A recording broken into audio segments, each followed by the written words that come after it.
2023 Cadillac Escalade. The Escalade isn't trying to be subtle, and frankly, it never has been.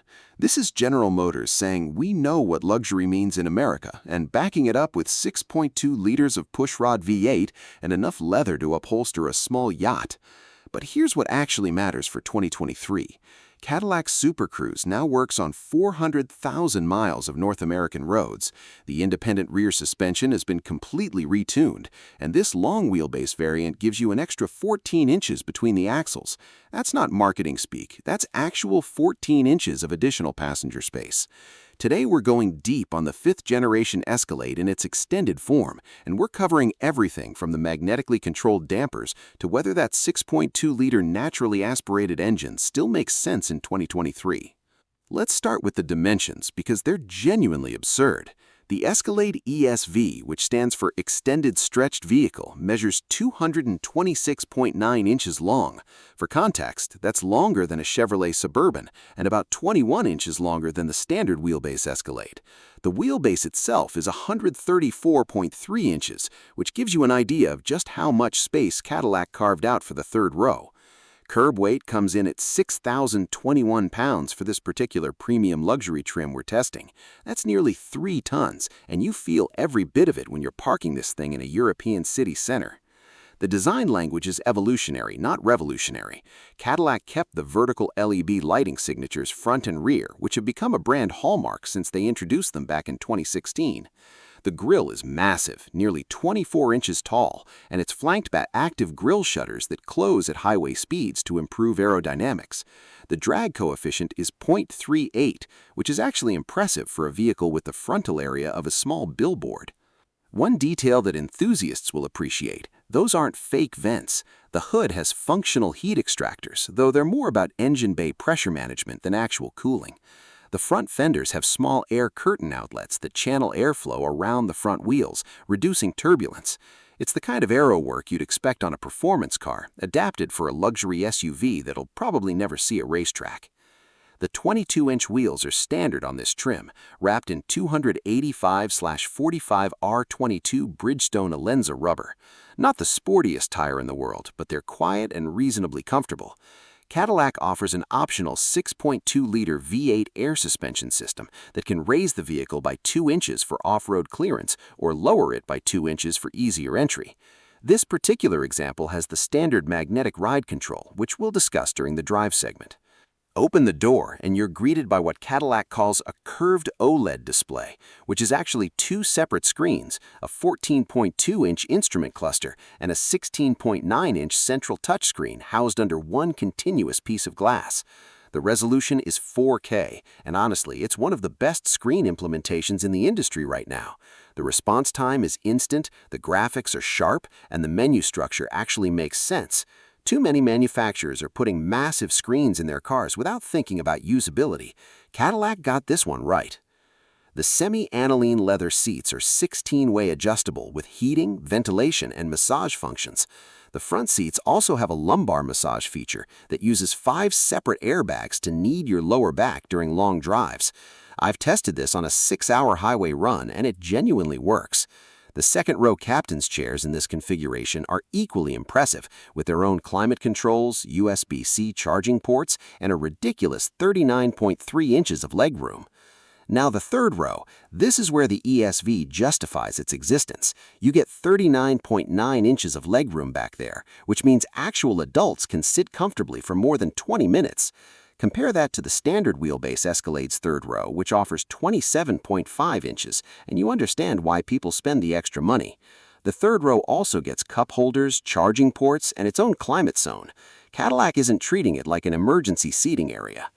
Cargo capacity is 42.9 cubic feet behind the third row, 84.8 cubic feet behind the second row, and 142.8 cubic feet with everything folded flat. That last number is enough space to transport a motorcycle, which several Escalade owners have actually done according to Cadillac's customer research data. The AKG Studio Reference audio system deserves its own mention. This is a 36-speaker setup with 28-channel amplification and Dolby Atmos support.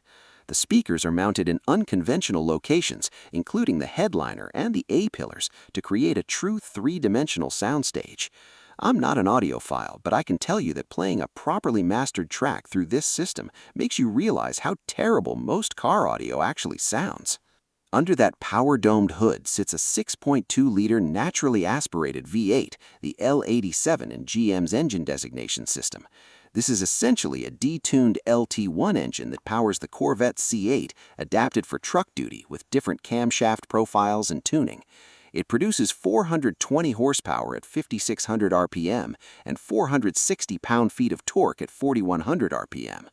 Those numbers are sent through a 10-speed automatic transmission, the L1080, which has been in GM's lineup since 2017 and has proven to be reliable in heavy-duty applications. The transmission calibration is interesting. In normal driving, it'll skip gears to improve fuel economy, jumping from third to sixth during light acceleration. Under full throttle, it holds gears longer and uses all 10 ratios. The shift speed isn't lightning quick, this isn't a dual-clutch transmission, but it's smooth and predictable. We tested the 0 to 60 time using a RaceLogic V-Box, and the best result we got was 6.1 seconds. That's quick for a vehicle this size, though it's worth noting that the Escalade V with its supercharged 6.2-liter does it in 4.4 seconds. Quarter mile came in at 14.6 seconds at 95 miles per hour. Again, respectable numbers, but this isn't trying to be a performance vehicle. Fuel economy is exactly what you'd expect. 14 miles per gallon city, 19 highway, 16 combined. We averaged 15.8 mpg over 400 miles of mixed driving, which included some spirited acceleration testing. The tank holds 24 gallons, which gives you a theoretical range of about 450 miles on the highway. For reference, the optional 3.0-liter diesel gets 21 miles city and 27 highway, but you lose 70 horsepower. The magnetic ride control system uses magneto-rheological fluid in the dampers, which changes viscosity when exposed to a magnetic field. The system reads the road 1,000 times per second and adjusts damping rates in real time. In practice, this means the Escalade can feel like a Cadillac should on smooth highways, while still maintaining decent body control on winding roads. The independent rear suspension, which replaced the old solid axle setup in this generation, makes a massive difference in ride quality. You don't get that choppy, bouncing sensation over broken pavement that plagued older body-on-frame SUVs. The trade-off is slightly reduced towing capacity. The Escalade ESV is rated for 7,700 pounds compared to 8,200 pounds for the old model, but most buyers won't notice. Steering is electrically assisted and completely numb. There's no feedback, no sense of what the front wheels are doing, and the on-center response is vague. This isn't a vehicle for canyon carving, and Cadillac knows it. The steering is calibrated for parking lot maneuvers and highway stability, nothing more. Brake feel is surprisingly good for a vehicle this heavy.